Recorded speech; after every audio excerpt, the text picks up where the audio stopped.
Pour le meilleur et pour le pire, ben, la saison hivernale est à nos portes et on va recommencer tout le monde à s'entraîner sur Zwift. Mais est-ce qu'il y en a parmi vous qui sont incapables d'être aussi confortables à l'intérieur sur une base d'entraînement qu'à l'extérieur? Ben, il y a plusieurs raisons qui peuvent expliquer ça, puis on va en parler aujourd'hui.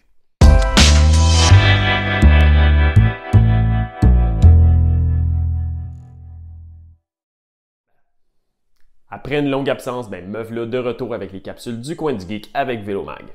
Les capsules vont recommencer de façon beaucoup plus régulière et pour être sûr de ne pas en manquer, je vous invite à aimer la page Facebook de Vélomag ainsi que ma page personnelle, Martin Turgeon Service Cycliste, si vous voulez encore plus de contenu. Comme la saison d'entraînement intérieur est à nos portes, j'ai décidé justement que ce serait un bon moment de traiter du sujet, puis peut-être plus d'un point de vue confort et ergonomie. Il y a plusieurs personnes qui ont beaucoup plus de difficultés à être confortables lors d'un entraînement à plus longue durée à l'intérieur qu'à l'extérieur. Et ça, il y a plusieurs facteurs qui expliquent ça, puis plusieurs que vous n'avez probablement même pas pensé. Une des grosses différences, ça vient au niveau du corps qui est beaucoup plus statique dans un environnement justement d'entraînement à l'intérieur, contrairement à l'extérieur, qui va être beaucoup plus dynamique, qui va s'adapter justement aux différentes conditions, aux différentes variabilités du terrain.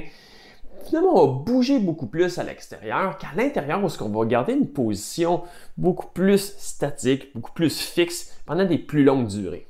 Comme le corps est moins en mouvement, c'est là souvent que beaucoup d'inconforts vont venir, que le corps va devenir beaucoup plus ankylosé. Donc, ça, c'est vraiment la base justement de naturellement bouger un peu plus tout le haut du corps pour garder un peu plus de confort.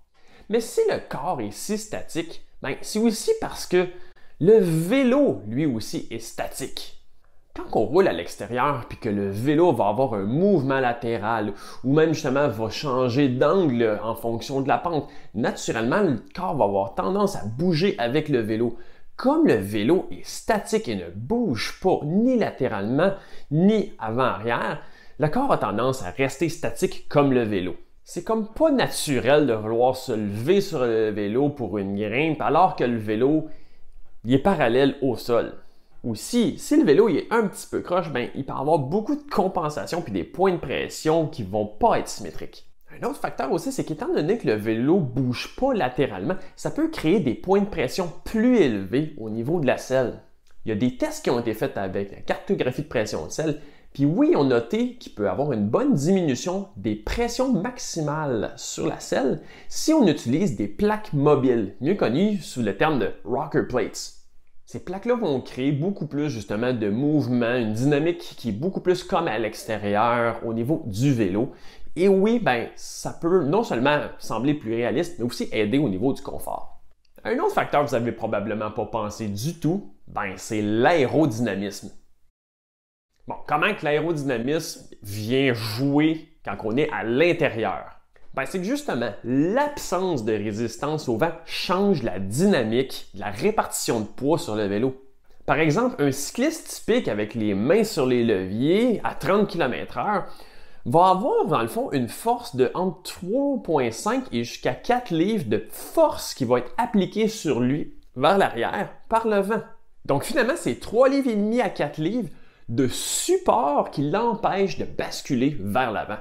Puis même si ça ne paraît pas beaucoup, au niveau de la répartition de poids, c'est quand même significatif. Un spécialiste en positionnement comprend cette dynamique-là où il faut le prendre en compte quand on fait un positionnement à l'intérieur. Parce que finalement, avec l'absence de ce support-là, il peut se passer deux choses. Soit que le cycliste ne compense pas, donc ce qui va faire que la masse va être plus projetée vers l'avant. Pour certaines personnes, c'est pas problématique. Pour d'autres, ça peut créer justement des tensions au niveau du cou, des épaules ou des engourdissements au niveau des mains. Puis sinon, une deuxième dynamique qui peut se produire, c'est que la personne va compenser en ramenant son poids plus vers l'arrière pour garder à peu près le même ratio justement de répartition de poids. Mais là, en ramenant sa masse vers l'arrière, il se ramasse à être plus en extension par rapport au guidon. Puis là, évidemment, ça peut amener plein de problèmes au niveau des douleurs cervicales, des douleurs lombaires et encore beaucoup plus. Mais est-ce qu'il y a une façon un peu pour corriger ou compenser ça? Non, un ventilateur va jamais donner la force aussi grande qu'un vent constant sur tout le corps quand on est à l'extérieur. Techniquement, oui, on pourrait reculer la selle vers l'arrière, mettre une potence un petit peu plus courte, puis on aurait justement une répartition de poids qui peut être similaire. Mais on s'entend que c'est pas très pratique. Mais honnêtement, un truc qui peut faire une bonne différence, qui est super simple, c'est d'avoir la roue avant un petit peu plus haut que la roue arrière. Ça va juste un petit peu ramener la balance de la masse vers l'arrière. Puis si ça donne un problème au niveau du confort de selle à cause que, en basculant le devant du vélo, le nez de la selle monte un petit peu, on va compenser justement juste en changeant un petit peu l'angle de la selle pour la ramener dans un angle comme si le vélo il serait parallèle au sol. C'est un petit truc assez simple, mais qui peut vraiment aider au niveau du confort pendant la saison hivernale. Puis un dernier point qui a encore rapport, si on veut, à l'aérodynamisme, c'est le vent qui fait beaucoup moins sécher toute la transpiration.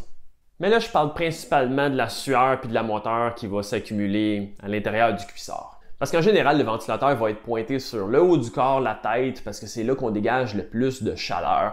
Et il n'y aura pas de problème, d'habitude, ça va sécher de façon convenable. Par contre, à l'intérieur du cuissard, la moteur va s'accumuler beaucoup plus quand on va faire un entraînement à l'intérieur qu'à l'extérieur. Puis là, la moteur, ça peut créer toutes sortes de problèmes, surtout au niveau de l'irritation au niveau de la peau. Ça, le truc, c'est juste de porter attention peut-être à avoir un ventilateur qui pointe pas juste sur le haut du corps parce que c'est là que ça nous fait le plus de bien, mais aussi dans le bas du corps parce qu'ultimement, ça peut aider au niveau du confort et des irritations. Fait qu'avec tout ça, je vous souhaite une bonne saison de Zwift. Si vous avez des questions ou des commentaires, à les poser dans la section des commentaires en dessous de cette vidéo. Si vous avez besoin d'un positionnement ou d'une mise au point qui va être spécifique pour la saison intérieure avec un traitement de la chaîne à la cire par immersion, je vous invite à consulter mon site web ou ma page Facebook Martin Turgeon Service Cycliste. Et évidemment, le site web de Vélomag pour savoir vraiment les dernières éditions du magazine et des nouvelles dans le monde du vélo. On se revoit bientôt, à la prochaine!